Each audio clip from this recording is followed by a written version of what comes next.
번째 시간 하도록 하겠습니다. 근데 이 시험 진짜 오래 가는 시험입니다. 1년 만에 하시는 분들 진짜 몇 분 안 계십니다. 예, 알겠습니다. 작년 같은 경우에도 3년 전에 1차만 붙으셨던 분이 여기 우리 학원 말고 다른 학원인데 1차만 붙고 2차는 그냥 뭐 바쁘셔가지고 학원 잘 못 나오실 상황이었거든요. 왜냐하면 자제분이 시험을 볼 고3이 돼가지고 시험이 볼 상황이니 내 시험 공부가 중요하겠습니까? 고3 시험이 중요하겠습니까? 고3 시험이 중요하다 보니까 그냥 주는 자제분 입시가 되었고 그러다 보니까 2차 떨어지더라고요. 그리고 작년 같은 경우에 또다시 3년 차에 1, 2차 동차 학교 가셨는데 자제분이 대학 들어가니까 마음 편하게 공부하시는 것 같은데요.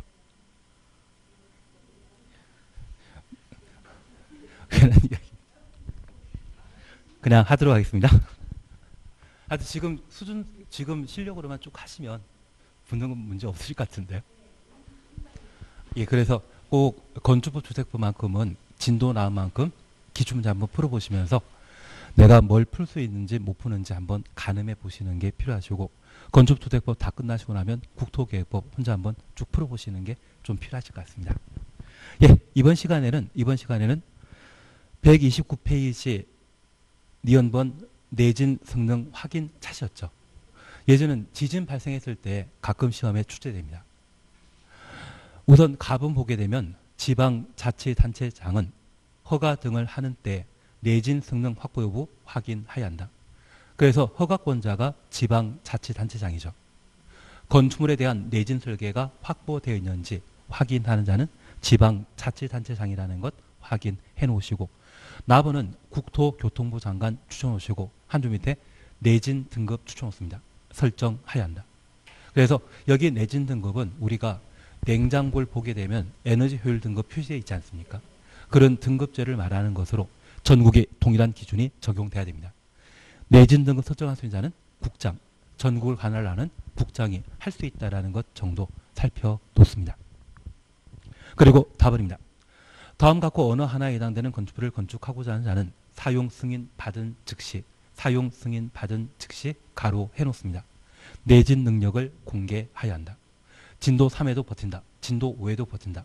그런 것들을 발표하는 것을 내진 능력 공개라 표현하게 됩니다. 둘이죠. 층수가 2층 이상이거나 연면적 200제곱미터 이상. 목구조 건축물의 경우는 3층 이상이거나 연면적 500제곱미터 이상. 확인되시겠습니까? 그래서 지진과 관련된 내용 저렇게만 하나 봐놓으시고 최근 지방 같은 경우에 지진 자주 발생된다는 이야기 하더라고요. 그런 거 고려해서 내진 설계와 관련된 내용들을 살펴보시는데 내진 등급 설정한 자는 국장, 내진 설계 확인 여부는 지방자치단체장, 내진력 공개 대상은 둘입니다. 언제? 사용 승인 후 즉시라는 말 확인해 놓습니다.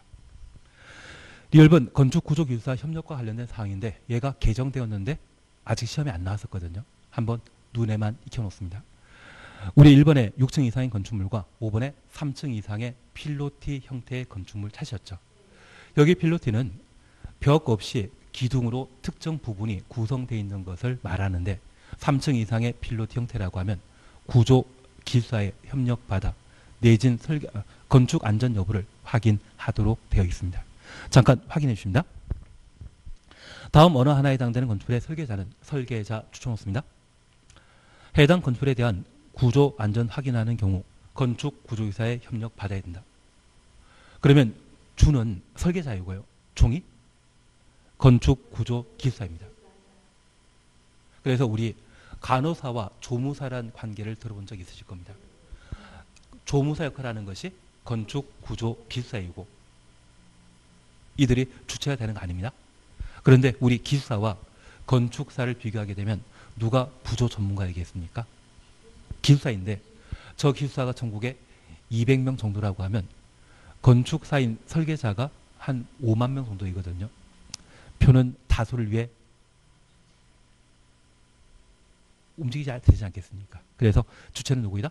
건축사인 설계자이고 건축 구조 회사는 조무사 역할을 한다. 그 정도만 봐놓으시고 층수가 6층 이상이거나 필로티 형태라고 하면 3층 이상인데 구조휴사 협력 대상이다. 그렇게만 구분해 놓습니다. 이번 방학 기준에 관한 내용을 각각 서술하고 있는데 참 좋은 이야기입니다. 우리 대신 나번에 헬리포트라는 말 찾으셨죠? 11층 눈에 보이십니까? 밑에서 130페이지 밑에서 세 번째 줄 보면 11층 이상 찾으셨죠? 앞으로 건축법과 관련되어 11층 이상이라는 말 보게 되면 화재, 소방과 관련된 건축물로 파악해 놓습니다. 그래서 11층은 항상 불과 관계된 사안이다. 그렇게만 정리해 놓습니다. 더 이상 지금 볼 필요 없습니다. 그리고 한 장 넘기시면 올해 개정된 사항으로 2형번 소방관 진입 창이라는 말 찾으셨죠?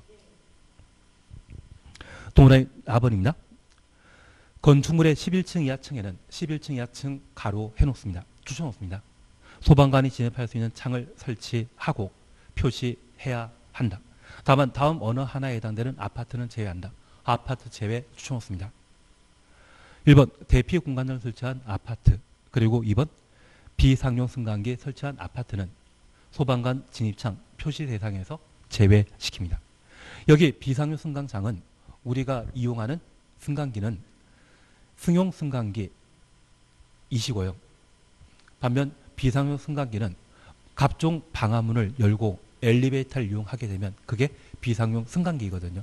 그 비상용 승강기가 설치된 아파트의 경우는 소방관 진입창 설치할 필요 있다 없다? 없다. 그렇게만 구분해 놓습니다. 그러면 우리가 잠깐 이해하실 것이 있습니다. 여기 아파트와 관련되어 15층짜리 또는 25층짜리 아파트가 있는데 우리 소방서에 배치되어 있는 고가 사다리가 장착되어 있다고 하면 그 고가 사다리는 보통 10층까지 도달하는 것이 일반적입니다. 특수한 고가 사다리는 전국에 한 40대 정도밖에 보고 안 돼 있거든요. 그래서 모든 아파트에 고가 사다리를 이용해서 소방관이 건물 내부에 진입할 수 있는 상황이 아닙니다. 통상적인 경우는 몇 층? 11층 이하라는 것 기억해 놓습니다. 우리 불과 관련된 층수는 항상 몇 층이다? 11층이라는 것 구분해 놓습니다. 그러면 이런 11층 이하 건축물에 유리창이라고 하면 바람이 세게 불게 되었을 때 그 풍압을 견딜 수 있도록 탄탄하게 만들게 되는데 이런 유리창 중에 역삼각형 표시되어 있는 창이 있거든요. 얘는 외부에서 꿰기 쉽도록 만들어 놓은 창문입니다. 그게 소방관 진입창을 의미하게 됩니다. 다만 특별히 비상용 승강기 설치된 아파트의 경우는 소방관 진입창 설치할 필요 없다. 그것만 명확하게 구분해 놓습니다. 그리고 소음 방지와 관련되어서는 나중에 천천히 해 나가십니다. 범죄 예방 기준 최근 기출 문제 나왔는데 그냥 지나가시고 한 장 넘기십니다. 133페이지 맨 마지막에는 승용 승강기 찾으셨죠. 건축주는 6층 이상으로서 추천했습니다. 연면적 2,000제곱미터 이상의 건축물 건축하려면 승강기 설치하여야 한다. 그래서 승용 승강기 설치 대상은 6층 이상으로서 연면적 2,000제곱미터 이상일 때 두 개 조건 충족할 때 승강기 설치 대상이라는 것 확인해 놓습니다. 그리고 4번입니다. 비상용 승강기란 높이 31m 초과는 그 숫자 뺀 높은 숫자를 말하는 것이죠. 건축물에는 승용 승강기뿐만 아니라 비상용 승강기를 추가로 설치해야 한다. 우리 학원에는 승용 승강기뿐만 아니라 비상용 승강기가 따로 있습니다. 그게 추가 설치의 의미입니다. 이해하신 걸로 알고 계십니다. 그리고 답은 비난용 승강기가 작년에 개정되었는데 눈에 익혀놓습니다. 고층 건축물 추천했습니다. 설치하는 승용 승강기 중에 한 대 이상을 비난용 승강기로 설치하여야 한다. 그래서 우리 잠깐 확인하실 것으로 건축물과 관련되어 건축물의 구조, 설비에 관한 내용을 함께 살펴보셨습니다.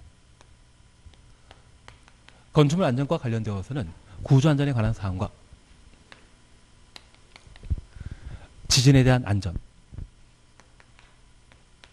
그리고 화재에 관한 안전에 관한 기준을 각각 적용하도록 되어 있습니다. 그래서 구조안전 확인과 관련되어서는 둘둘 10이란 말로 대신하셨고, 내진 등급은 국장이 설정하도록 되어 있고, 내진 설계 확인 여부는 지방자치단체장이 하며, 내진 능력 공개 대상은 둘이 사용 승인 후 즉시 내진 능력을 공개하도록 되어 있습니다. 그리고 화재와 관련되어서는 다양한 내용 지금 버렸는데, 최소한 우리가 소방관 진입창 기억해 놓으시고, 이 불과 관련된 건축물의 층수는 11층 이상이 원칙입니다.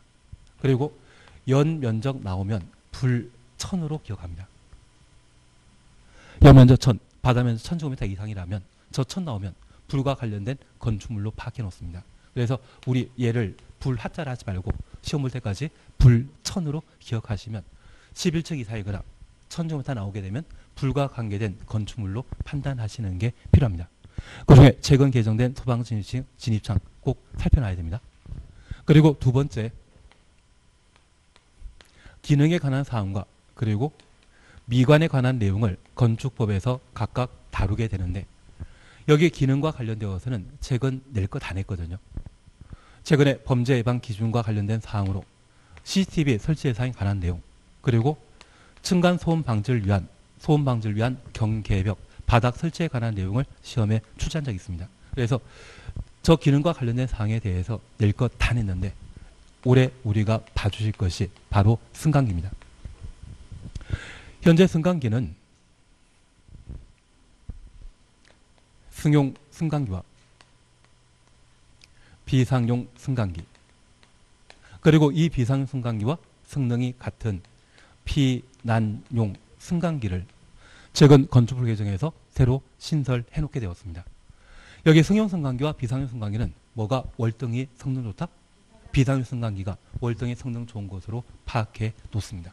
그래서 이 승용 승강기의 설치 대상은 6층 이상으로서 연면적 2000제곱미터 이상일 때 승용 승강기 설치하도록 되어 있습니다. 이게 정리해 주셨다면 나중에 예외에 관한 사항들을 천천히 반영하면 됩니다. 그리고 두 번째, 비상용 승강기는 건축물의 높이가 31m 초과하는 때 비상용 승강기를 설치하도록 되어 있습니다. 우리 철문을 법에서는 갑종 방어문이라 하거든요. 그 갑종 방어문을 한번 열고 엘리베이터 이용하게 되면 걔를 비상용 승강기라 표현하게 됩니다. 그리고 비난용 승강기는 그 설치 대상은 고층 건축물, 여기 고층 건축물은 층수가 30층 이상이거나 높이가 120. 그래서 만약 40층짜리 건축물이라고 하면 충분히 고층 건물에 해당되기 때문에, 그리고 50층짜리 건물의 경우에도 고층 건물에 해당되기 때문에 피난용 승강기 설치 대상입니다. 그리고 그 설치 방법은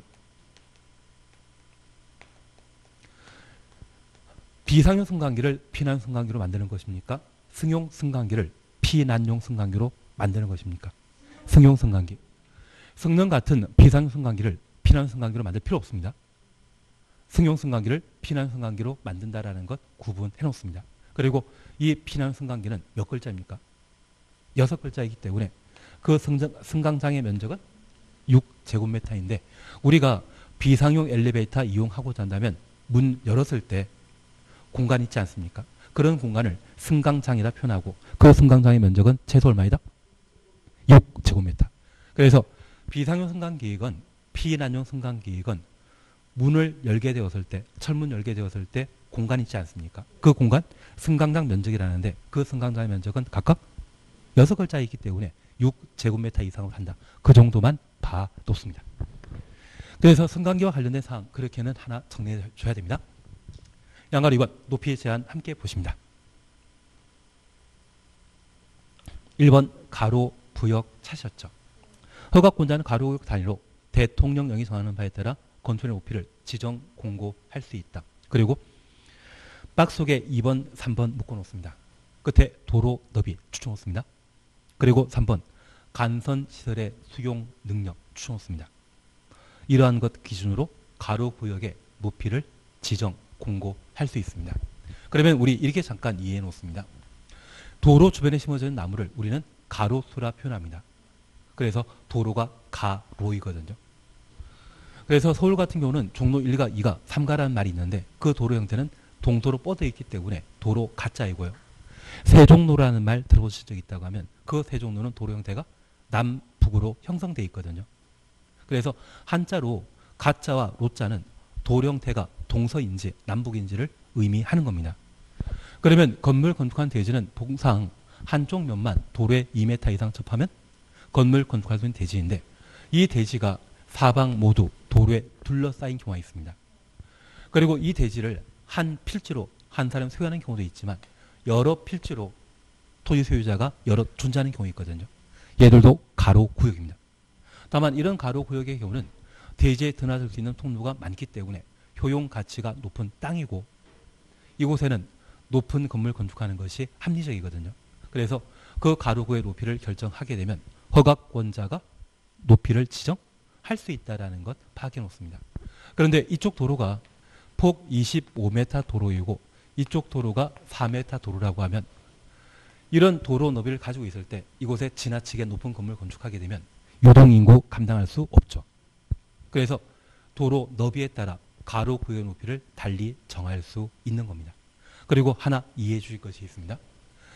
이 가로 구역에 전기, 수도 등을 공급하게 되면 얘를 간선시설이라 하고 이 간선시설이 100명을 충족할 수 있는 전기, 수도를 공급하면 이 100명 이용할 수 있는 건물은 5층짜리면 충분하거든요. 그런데 여기에 50층 높이의 건물 건축하게 되면 간선시설 더 만들어줘야 되죠. 그 간선시설은 원칙적으로 개인이 만든다, 나라에서 만들어준다. 기반설에 해당되는 것으로 나라에서 만들어주거든요.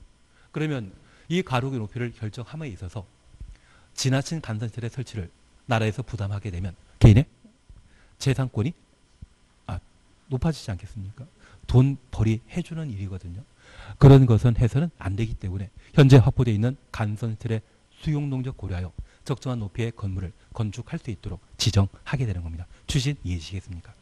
그래서 가로 구역의 높이를 결정하고자 한다면 기본적으로 도로 너비와 간선시설의 수용 능력을 고려하여야 한다. 취시 이해하시겠습니까?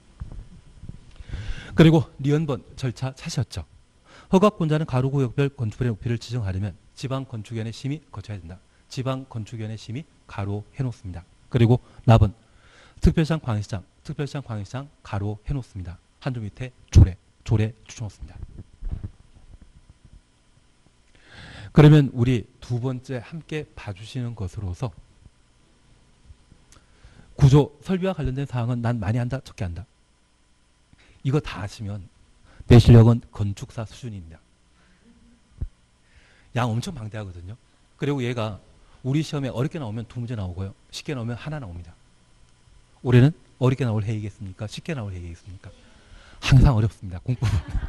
공법은 항상 어렵습니다. 하여튼 최소한 하나 이상 나오는데 최소한 구조, 안전, 확인 서류와 관련된 제출이 최근 개정되었거든요. 표준 설계 도서와 관련되어서는 둘둘 10에 해당된다 할지라도 제출할 필요 없다라는 것 기억해 주시는 게 필요하십니다. 그리고 제가 부탁드리는 것은 최근 올해 지진 좀 작은 규모이지만 계속 발생하고 있거든요.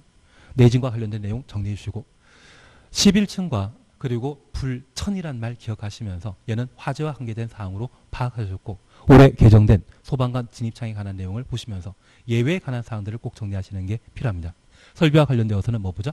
승강기, 특히 피난용 승강기에 관한 개정 사항을 정리해 주시는 게 필요하십니다. 그래도 많죠. 어쩌겠습니까? 어쩌겠습니까? 해야 되지 않겠습니까?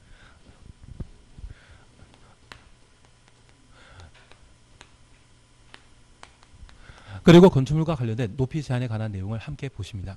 현재 높이 제한은 가로 구역의 높이 제한과 1조 합보와 관련된 높이 제한 규정을 각각 다루게 됩니다. 여기 1조 확보와 관련된 높이 제한은 1조권이라고 하는 개인의 행복 추구과 관련된 사안으로 햇빛 볼 수 있는 권리를 말하거든요. 그래서 이 가로구역과 관련된 높이 제한에 있어서는 첫 번째, 대상에 관한 내용은 이미 충분히 정리하셨습니다. 사방으로 도로에 둘러싸인 땅을 뭐란다? 가로구역이라 하고 이 가로구역에 높이를 지정할 수 있는 자는 허가권자인데 이 허가권자는 원칙적인 허가권자와 예외적인 허가권자로서 특별시장, 광역시장이 있습니다. 만약 원칙적인 허가권자라고 하면 지방건축위원회 심의 거쳐 가로구역의 높이를 결정하는 반면 특별시, 광역시장이라고 하면 예외적 허가권자이거든요. 이들은 어떤 방법으로? 조례로. 그래서 최근 서울에 제2롯데월드가 만들어진 것은 서울시장이 건축허가권자로서 조례로 가로구역 높이를 결정한 것입니다. 취진 이해되시겠습니까? 그래서 특광이란 말 나오게 되면 그때는 조례. 그러면 도지사는 허가권자 2단이다. 아닙니다. 그래서 막말로 특별시장, 광역시장, 도지사는 시도 조례로 가로구역 높이를 결정할 수 있다. 이 말 나오면 틀립니다. 도지사는 허가권자가 절대 아니라는 것을 기억해 주시는 게 필요합니다.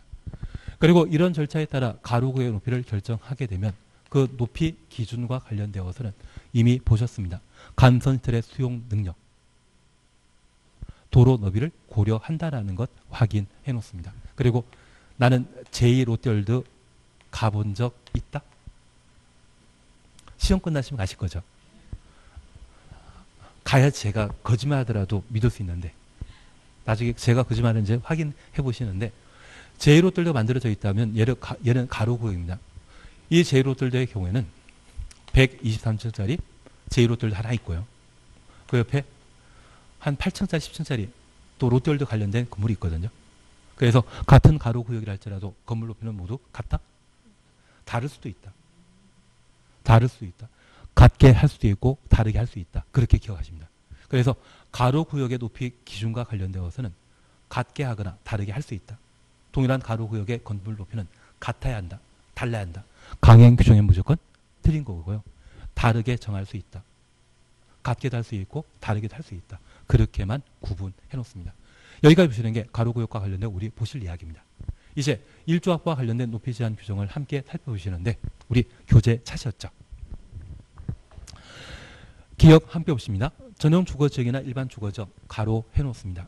건축물 건축하는 경우 건축물 각 부분을 정북 방향의 인접 대지 경계선으로부터 건축 조례가 정하는 거리 이상 띄어 건축하여야 한다. 9m 이하는 1.5m 이상, 9m 초과 시에는 높이의 2분의 1 이상 띄어 건축하도록 되어 있습니다. 확인되시겠습니까? 그리고 리음문입니다. 다음 각고 어느 하나에 해당되는 공동택 추천없습니다. 일반 상업지역, 중심 상업지역에 건축하는 것 제외한다. 공동택부터 제외한다까지 가로 해놓습니다. 대통령령이 정하는 높이 이하로 하여야 한다. 1. 천천히 보시고 2번입니다. 하나의 대지에 2동 이상 건축하는 경우 찾으셨죠? 예. 그러면 우리 이렇게만 한번 봐놓습니다. 현재 일조합과 관련된 높이 제한은 햇빛 볼 수 있는 기본권을 말하거든요.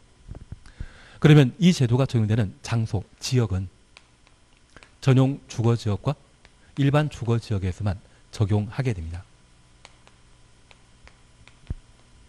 그러면 1조건은 상업활동이나 공업활동 시에는 필요 없습니다. 그래서 우리 학원도 상업활동에 이용되는 건물이기 때문에 1조건 햇빛 들어올까봐 창문에 이상한 거 다 설치해놨거든요.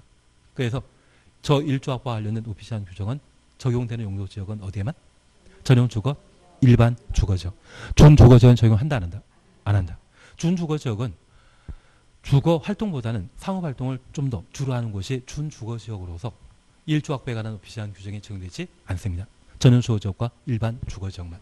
그리고 우리 건축법에서는 총 29개 건축물 용도가 있는데 그러한 건축물 중에 1조 확보에 관한 높이 제한 규정이 적용되는 것은 공동주택만. 저 1조건은 주택에 적용될 필요 있는데 단독택, 광해 단독택, 넓은 의미의 단독택입니다. 광해 단독택의 경우에는 저 1조건 확보와 관련된 높이 제한 규정을 감당할 수 없습니다. 규모 작기 때문에. 반면 공동택은 단독택과 비교하면 규모 크고 저 규모 큰 자는 규제를 감당할 수 있거든요. 그래서 29가지 건축물 중에 1조 확보에 관한 높이 제한 규정을 적용할 수 있는 건축물은 공동주택만. 그래서 첫 번째 우리 봐주실 것은 전용주거지역과 일반 주거지역의 모든 건축물은 1조 확보에 관한 높이 제한 규정을 적용하도록 되어 있습니다. 이런 높이 제한을 적용하게 되면 정북 방향의 인접 대지 경계선으로부터 건물 높이에 따라 일정한 거리 띄어 건축하도록 되어 있습니다. 잠깐 이렇게만 하나 봐놓습니다. 여기가 일반 주거지역인데 여러 필지의 대조준자입니다. 이쪽이 정북 방향이라고 하면 내가 20m 높이의 건물 건축하게 되면 정북 방향 인접 대지 경계선으로부터 10m 이상 띄워 높이 20m의 건물 건축할 수 있고요. 내가 만약 8m 높이의 건물 건축하게 되면 정북 방향 인접 대지 경계선으로부터 9m 이하는 9m 이하는 1.5m. 그래서 1.5m 띄운 때 높이 8m 건물을 건축하게 됩니다. 전용 주거지역과 일반 주거지역은 건축 설계 시에 대지 북쪽에 건물이 위치한다. 대지 남쪽에 위치한다. 대지 남쪽에 위치하게 됩니다. 그래서 이 전용 주거지역과 일반 주거지역의 경우는 토지 형태가 동서로 뻗어 있는 것보다 남북으로 뻗어 있는 게 좀 더 고층 건물 건축할 수 있거든요. 그래서 토지의 형상이 중요한 것은 어디만? 전용 주거지역과 일반 주거지일 때 중요한 겁니다. 아파트 만들 때는 용도지역 가리지 않고 다 중요하지만 전용 주거지역과 일반 주거지역에 아파트를 제외한 건물 건축하게 된다면 그때는 남북으로 길게 뻗어 있을 때 건물 크게 건축할 수 있는 땅이 되게 됩니다. 그러면 우리가 잠깐 이해하실 것은 이렇게 전용 주거지역과 일반 주거지역에 건물 건축하면 건물의 그림자는 정남 방향, 정북 방향으로 향하게 되었을 때 대지 경계선 넘질 않죠. 나를 위한 일조권 확보와 관련된 높이 제한 아닙니까? 남을 위한 것입니까? 남을 위한 것입니다. 그래서 일조 확보와 관련된 높이 제한 규정을 위반하면 손해배상 청구 대상이 되는 경우가 있습니다. 그래서 예전에 서울에 도곡 렉슬이라는 것을 만든 적이 있거든요. 도곡 주공 아파트가 도곡 렉슬로 바뀌었는데 그 남쪽에 진달래 아파트라고 하는 아파트 한 적이 있었습니다. 지금 가면 레미안 아파트로 다 바뀌어 있거든요. 여기 도곡 렉슬 만들 때 일조 확보에 관한 높이 제한 규정을 위반해서 진달래 아파트가 공사 중지 가처분 지정과 함께 손해배상 청구 소송을 제기한 적이 있습니다. 그래서 세대당 1000에서 5000까지 다 받으셨거든요. 그리고 한 6개월 뒤에 진달래 아파트도 재건축 결정해 버리더라고요. 그래서 만약 우리 집 남쪽에 새로 뭔가 건물 만들어지게 되면 공사 다 끝났을 때 주자 들고 와서 한번 재보십니다. 이격거리와 높이가 적절한지. 위배되었으면 용돈 벌이로 딱 좋을 겁니다. 그래서 전용 주거지역과 일반 주거지역은 나를 위한 것이다. 남을 위한 것이다. 남을 위한 제도라는 것 기억하시고 9m 이하는 1.5, 초과는 2분의 1. 그리고 공동택과 관련되어서는 하나의 대지에 2동 이상 건물을 건축하게 되면 동과 동사의 거리를 적용하게 되는데 얘를 인동거리라 표현합니다. 그리고 채광창 방향으로 인접 대지 경계선을 마주 보고 있다면 그러한 공택은 일조 확보와 관련된 높이 제한 규정 적용 대상입니다. 우리 민법 공부하시면서 상린관계라는 말 들어본 적 있으시죠? 그 상린의 인은 가까울 일이죠. 얘는 건물 동이거든요. 그래서 아파트 단지에 한 동을 기준으로 여러 동이 존재할 때 동과 동사의 간격, 걔를 뭐라 한다? 인동거리라 표현하게 됩니다. 그래서 인동거리가 적용될 공동택의 경우는 일조 확보에 관한 높이 제한 규정을 적용하도록 되어 있습니다. 구체적 기준에 대해서는 알 필요 없습니다. 최근 10년 사이에 시험에 안 나오더라고요. 제가 15년 전까지는 이거 일일이 다 했었거든요. 제가 제정신이 아니었습니다. 그 당시에는. 안 나올 거는 그냥 건너뛰는 게 마음 편하더라고요. 다만 이와 관련되어 우리가 기억하실 것은 예외 규정으로 이 공동택을 중심 상업지역에 건축하거나 일반 상업지역에 건축하는 때에는 일조 확보에 관한 높이 제한 규정을 정하지 않습니다. 하나 이해하실 것은 이 중심 상업지역으로 서울의 강남역, 잠실역 일대이거든요. 그래서 우리 서울의 가장 땅값 비싼 곳이 명동의 화장품 가게 자리이거든요.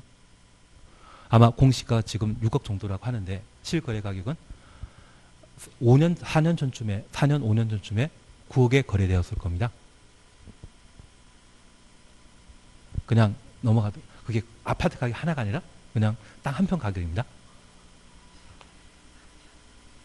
그러면 보통 30평대 아파트 만들게 되면 대지의 지분이 10평 정도인데 한 평이 그냥 1억이라고 하면 땅값만 10억이거든요.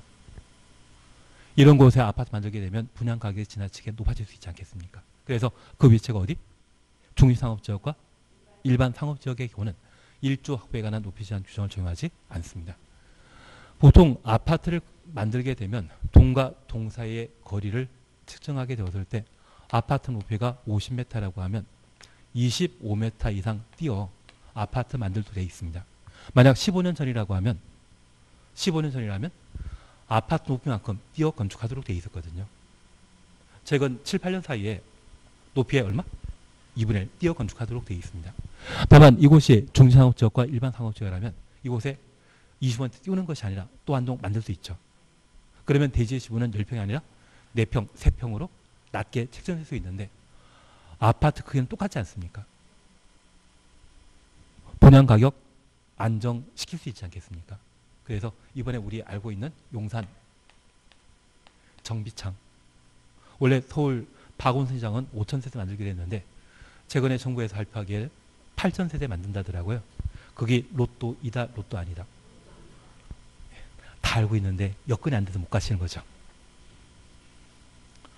괜한 얘기 들었습니다. 예, 그렇게 중심상업지역과 일반 상업지역에 만들어진 아파트에 대해서는 1조 확보와 관련된 높이 제한 규정 적용한다? 적용 안 한다? 안 한다. 그것 잡아주시는 게 필요합니다. 그래서 1조 확보와 관련된 높이 제한 규정은 적용하는 용도지역은 전용 주거지역, 일반 주거지역입니다. 준주거지역은 적용한다, 안 한다? 안 한다. 건축물은 공동주택만. 중심상업지역과 일반 상업지역의 공동택은 적용한다, 안 한다? 안 한다. 그걸 잡아주시는 게 필요합니다. 135페이지에 완화에 관한 내용 함께 보십니다. 얘는 별표 3개 해놓습니다. 근데 얘를 뭐가 나올지 제가 장담 못합니다. 뭐가 나올지 모르는 상황이기 때문에 다 하셔야 되는데 지금 완화에 관한 사항은 하나 빼고는 모두 용산과 관계된 사안입니다. 그래서 완화에 관한 사항에 대해서는 꼭 한번 살펴주셔야 되는데 지금 우리가 함께하고 있는 것이 건축물과 관련된 규제에 관한 사항으로 구조, 설비에 관한 내용 함께 보셨고 높이 제한에 관한 방법으로 가로 구역의 높이 제한과 1조 확보에 관한 높이 제한 규정 보셨는데 특별히 이 건축물에 적용되는 각종 규제를 풀어주는 경우가 있습니다. 저 풀어주는 방법으로 공개 공지가 있습니다. 여기 공개 공지는 작년에 법이 개정되었는데 이재명 경기도지사와 관련된 내용입니다. 그래서 얘도 시사성 있는 문제로 한번 봐줘야 되고요. 두 번째, 특별건축구역 제도가 있습니다. 특별건축구역은 용산을 말합니다. 용산은 작년에 싱가포르 가가지고 여의도와 용산 묶어서 개발 사업하겠다 발표 한번 했다가 부동산 폭등의 원흉으로 낙인 찍힌 분이 계시거든요. 요즘은 더 하시는 것 같더라고요. 그래서 그 특별건축구역과 관련된 사항들을 보셔야 됩니다. 그리고 저 용산과 관계된 사항으로 건축 협정에 관한 사항과 결합 건축에 관한 내용을 함께 보셔야 됩니다.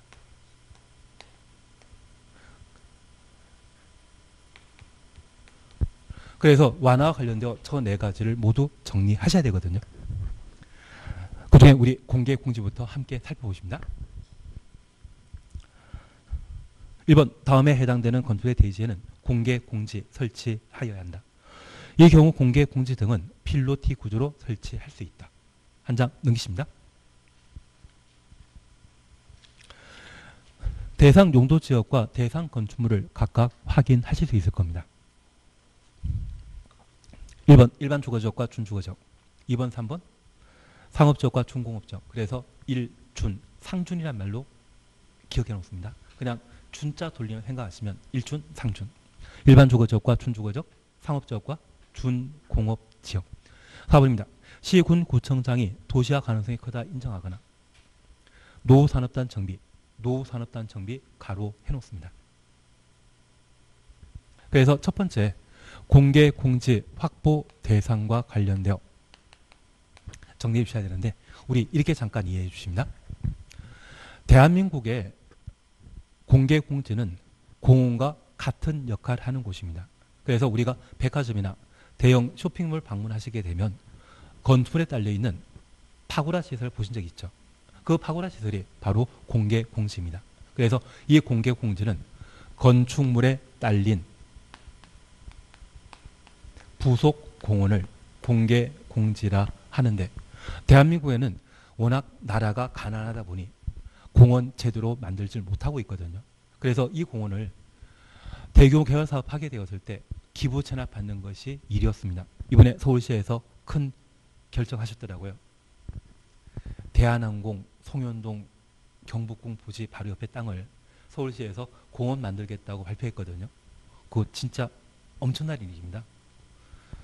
저 20년 사는 동안, 제가 강의 한 20년 넘게 하는 동안 나라에서 공원 조성하겠다고 대놓고 발표한 것 이번 처음 봤거든요. 그동안 이 공원 용지에 대해서는 대규모 개발 사업 하는 사람이 있으면 그 공원 용지를 취득했다가 나라에 기부 체납하는 게 일반적이었지, 나라가 직접 공원 조성하겠다는 것 이번에 처음 봤습니다. 괜한 이야기를 했나 봅니다. 우리 공군상안학교가 서울에 있다가 지방 내려가지 않았습니까? 그 공군상학교 부지 처음에는 전부 공원 만들고 했는데 절반은 공원이고 절반은 아파트 개발해 놨거든요. 이번에 용산 미군 기지가 이전되게 되면 절반은 공원이고 절반은 아파트입니다. 그렇게 기부처럼 형태로 어떻게든 확보하는 게 일이었는데, 이번에 서울시에서는 대한항공하고 뭔가 마음이 상한 게 있는지 수용하기로 발표한 것 같더라고요. 훌륭하시지 않? 전혀 관심 없습니다. 근데 그 돈이 4,300억 정도 든다고 합니다. 그러면 대한민국의 공원 나라에서 쉽게 만든다, 못 만든다? 못 만듭니다. 그래서 건물 건축하는 자가 자기 땅 일부를 부속공원으로 내놓게 된다면 아주 착한 일을 한 것이거든요. 그래서 그 착한 일을 한 자에 대해서는 규제를 풀어주도록 되어 있는데, 그러한 용도 지역은 1준 상준입니다. 일반 주거지역과 준주거지역. 그러면 전용 주거지역의 경우는 동네 조용한 동네이기 때문에 돌아다니는 사람들이 얼마 없습니다. 그래서 공개 공지 만들 필요 없고, 사람 많이 다니는 일반 주거지역과 준주거지역이 공개 공지 확보 대상 지역입니다. 얘만 보고 쉬었다 할 겁니다. 그리고 상업지역과 준공업지역. 상업지역은 당연히 사람 많이 다니고, 서울의 준공업지역은 딱 두 군데 있습니다. 구로공단 일대와 그리고 성수동 일대이거든요. 그래서 성수동 일대 같은 경우는 부두 공장이 만들어져 있는 곳으로서 경공업과 관련된 사안으로 공업기능 외 주거 상업기능에 개발이 가능한 곳이 성수동 일대입니다. 그래서 지금도 많은 사람들이 성수동 찾아가고 있는 곳은 어느 날 갑자기 아파트 만들 땅으로 바뀌지 않나 해서 찾아가는 것 같더라고요. 그러면 이런 중공업 지역의 경우에는 사람 많이 찾아온다? 안 찾아온다? 많이 찾아온다. 가산 디지털 단지역, 구로공단역 그런 곳이 여기에 해당되는 곳으로 많이 찾아오거든요. 그래서 공원을 만들 필요가 있습니다. 그리고 지금은 아니지만 장래 도시화 가능성이 크다 인정되는 곳, 그리고 노후 산업단지를 정비할 필요가 있다면 공개 공지 확보 대상 지역이 되게 됩니다. 여기 노후 산업단지 정비와 관련되어서는 산업단지와 공개 공지 매칭 잘 안 되거든요. 근데 우리가 이걸 잠깐 이해해 주십니다. 성남시라고 하는 도시가 있는데, 이 성남시는 분당과 판교 지구에 대한 개발 사업이 성공했고, 이 판교 바로 밑에 땅이 대장지구이거든요. 이 대장지구를 조성함에 있어서 대형 건축물의 경우는 공개 공지를 의무적으로 설치하도록 되어 있는데, 이 대장지구로부터 한 10km 이상 떨어진 곳에 성남시 수정구 쪽에 신흥동이라고 하는 동네에 있거든요. 이 신흥동에는 1970년대 청계천 철거민들을 이주시키기 위한 이주단지가 조성된 적이 있고, 그 사람들의 일자리 만들어주기 위해 산업단지가 조성된 적이 있습니다. 그러면 지금 성남시에는 한 50년 지났는데 이 산업단지 더 이상 필요 없거든요. 얘를 없애버리고 공원을 만들어버리겠다고 합니다. 그러면 이 대장지구와 신흥동은 아주 멀리 떨어져 있는데 이곳을 결합시켜서 도시개발 사업하고, 이곳에 대형 건축물의 경우는 공개 공지 설치 의무가 있는데 그 의무를 신흥동에 조성하게 되면 공개 공지 확보한 것으로 인정해 주게 됩니다. 그게 노후산업단 정비와 관계되어 있거든요. 이쪽은 대장지구 개발 사업과 연결되어 있다는 것을 기억하시면서 이러한 곳이라면 공개 공지 확보 대상 지역이라는 것 파악해 놓습니다. 추신 이해되시겠습니까? 나중에 이런 개발 사업도 알게 되면 꼭 저한테 연락 주십시오. 이렇게 공원이 만들어지게 되면 이 공원 바로 옆에 내가 집을 하나 지어놓으면 내 집 앞에 만평, 2만평이 공원 용지지 않습니까? 공원 용지는 강제 수용당하기 때문에 토지 소유자는 꽝이지만 주변 토지 소유자는 괜찮거든요. 그래서 나중에 호수 공원이 새로 어디 만들어진다. 그런 이야기 들으면 꼭 저한테도 표정은 알려줄 표정이 아니신 것 같은데 내가 돈 벌어야 되지. 그래서 공개공지 확보 대상과 관련된 내용 저 정도는 가능하시겠습니까? 그것만 보고 잠깐 쉬었다 하십니다.